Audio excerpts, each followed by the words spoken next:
আমরা প্রত্যেকেই জানি একতাই পরম শক্তি। জয় সীতারাম।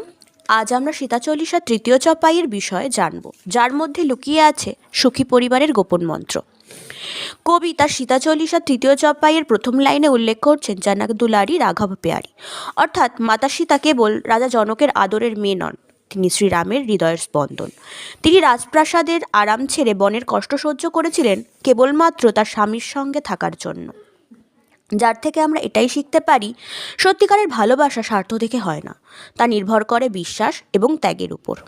তার সীতা চল্লিশার তৃতীয় চপাইয়ের দ্বিতীয় লাইনে উল্লেখ করছেন ভারত লেখান শত্রুহান বাড়ি, অর্থাৎ এখানে বাড়ি শব্দের অর্থ হলো যারা কোনো কিছু সেবা বা রক্ষণাবেক্ষণ করেন।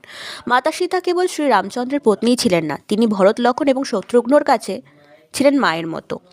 লক্ষ্মণ তাদের সেবা করেছে বনে, ভরত তাদের চরণে রাজ্য সঁপে দিয়েছেন, আর শত্রুঘ্ন তাদেরকে পরম শ্রদ্ধা করেছেন। আমরা সকলেই জানি রামরাজ্য সফল ছিল, কিন্তু কেন এত সফল ছিল তা কি কেউ জানি? কারণ সেখানে ভাইরা একে অপরের শত্রু ছিল না, তারা সবাই তাদের বড় ভাই প্রভু শ্রীরামকে এবং মাতা সীতাকে পিতামাতার জ্ঞানে সম্মান করত এবং একে অপরের জন্য প্রাণ দিতেও প্রস্তুত ছিল।